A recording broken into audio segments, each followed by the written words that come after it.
¿Alguna vez te has preguntado cómo resolvían un asunto tan básico como limpiarse tras ir al baño durante la Edad Media? Puede sonar como una ocurrencia extraña, incluso incómoda, pero es una de las realidades más reveladoras sobre el pasado.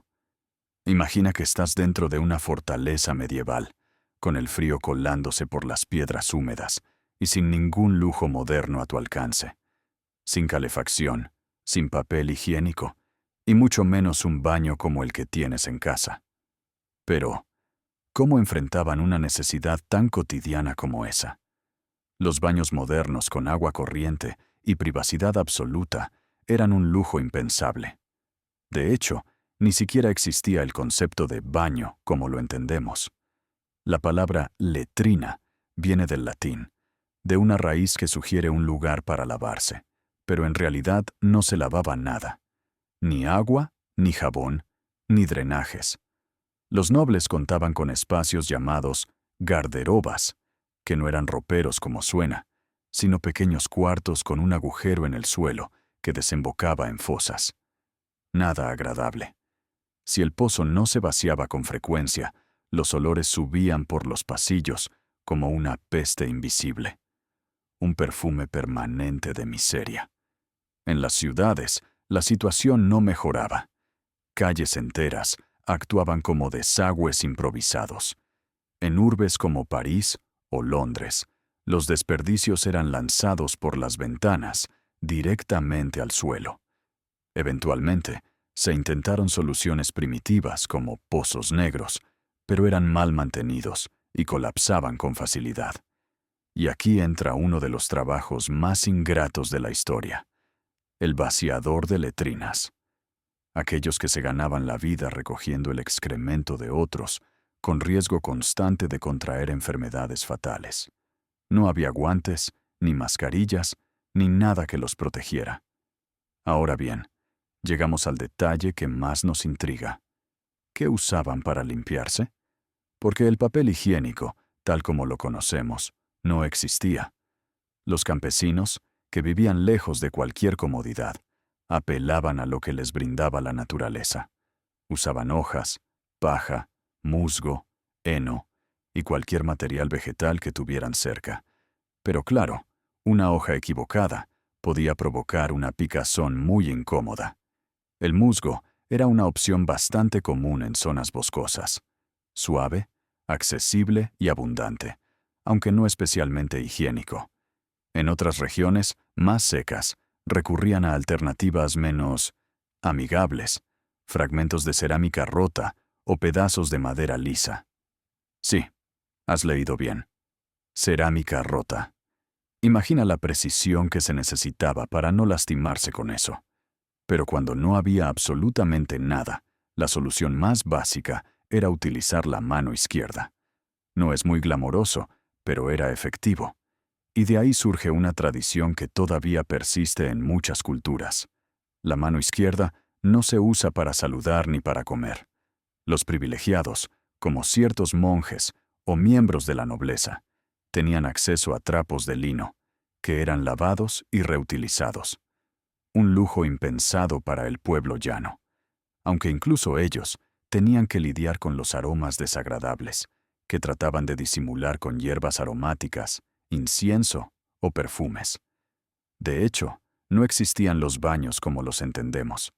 Bastaba con un poco de agua perfumada o una pizca de fragancia para refrescarse.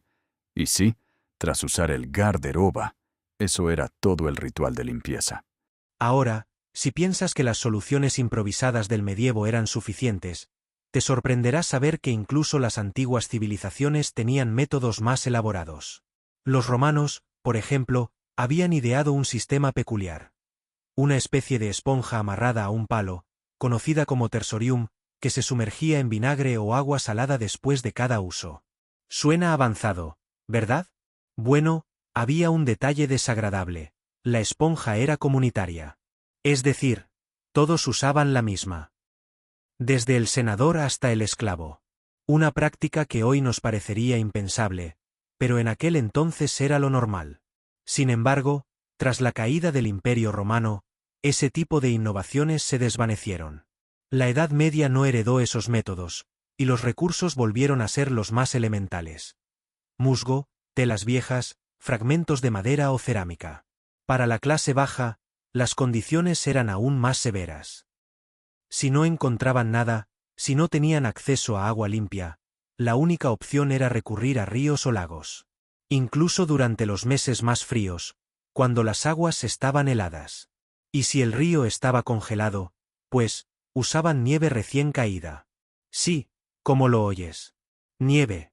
Una experiencia que debió ser tan brutal como refrescante.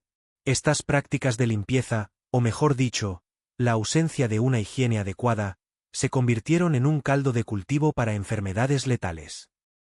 Las pestes que azotaron Europa, como la muerte negra, encontraron terreno fértil en las ciudades saturadas de heces, malos olores y condiciones insalubres.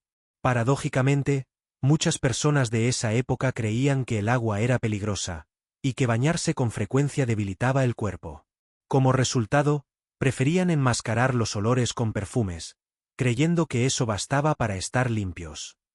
Pero ahora regresemos al punto central. Ese momento incómodo, inevitable, que todos enfrentaban a diario. Ir al baño en la Edad Media no solo era un acto privado, sino un reto constante. Sin papel, sin privacidad, sin condiciones mínimas de limpieza. A veces, los castillos más grandes tenían estructuras de madera que sobresalían sobre fosos. El desecho caía directamente al agua estancada, convirtiendo los alrededores en focos de infección. Y los castillos más avanzados tenían sistemas de desagüe primitivos que desviaban los residuos hacia el patio exterior. Y ni hablar de las posadas o tabernas. Allí, muchas veces, la letrina era solo un agujero en el suelo, y los viajeros debían cargar con su propia solución de limpieza. Una hoja, un trapo, lo que tuvieran a mano. Entonces, al pensar en todas estas realidades, en todos estos métodos rústicos y situaciones incómodas, podemos entender el nivel de adaptación y resistencia de quienes vivieron en esa época. No tenían nuestras comodidades, pero encontraban la manera de sobrevivir, incluso en los aspectos más íntimos y delicados de la vida cotidiana. Así que, la próxima vez que te sientes en tu baño moderno, con papel suave, agua corriente y ambientador en aerosol, piensa por un momento en tus antepasados medievales. Y sobre todo, agradece no tener que elegir entre una esponja comunitaria o un trozo de cerámica rota. En medio de tantas dificultades, la costumbre y la cultura también moldearon comportamientos. Por ejemplo, en muchas regiones de Europa, usar la mano izquierda para limpiarse se convirtió en una práctica común. Esto derivó en una regla social no escrita. La izquierda era la mano sucia, y por tanto, no debía usarse para saludar, comer o tocar a otras personas. Esta norma aún persiste en algunas partes del mundo. Los monasterios y conventos, lugares donde la disciplina y la limpieza tenían cierta prioridad, lograron mantener un estándar un poco más alto. Allí, el uso de paños reutilizables era más frecuente, y se lavaban de forma regular. Claro, dentro de lo que permitían los medios de la época. En ocasiones, incluso se colocaban hierbas aromáticas en las prendas para mitigar los olores. Y es que, aunque suene sorprendente, el olor corporal era una preocupación constante. En tiempos donde los baños completos eran raros y el agua se consideraba riesgosa, las personas se aferraban a los perfumes, el incienso o los saquitos de especias colgados del cuello para ocultar su aroma natural. Oler bien no significaba estar limpio, sino haber disfrazado exitosamente la suciedad. La higiene, o mejor dicho, la falta de ella, tenía un impacto directo en la salud pública. Las infecciones eran comunes, las enfermedades intestinales se propagaban con rapidez, y los brotes de peste eran devastadores. Sin métodos de saneamiento ni comprensión real de los gérmenes, las personas vivían bajo amenaza constante. Y todo empezaba, literalmente, desde el baño. Sin embargo, no todo era oscuridad. En algunas culturas islámicas o asiáticas, por ejemplo, ya se usaban sistemas más avanzados, con agua para lavarse y normas mucho más estrictas de limpieza personal. Pero en buena parte de la Europa medieval, lo rudimentario era la regla. Y llegamos al final de este peculiar recorrido. Hemos hablado de paja, musgo, trapos, esponjas compartidas, nieve helada y hasta fragmentos cortantes. Todas esas fueron las soluciones, o más bien los parches, que usaron millones de personas durante siglos. Hoy, con un simple rollo de papel y agua caliente, tenemos un nivel de comodidad que ni los reyes de la Edad Media podían imaginar. Así que la próxima vez que vayas al baño, quizá mires ese rollo de papel con un poco más de respeto. Y antes de irnos, te lanzo una pregunta.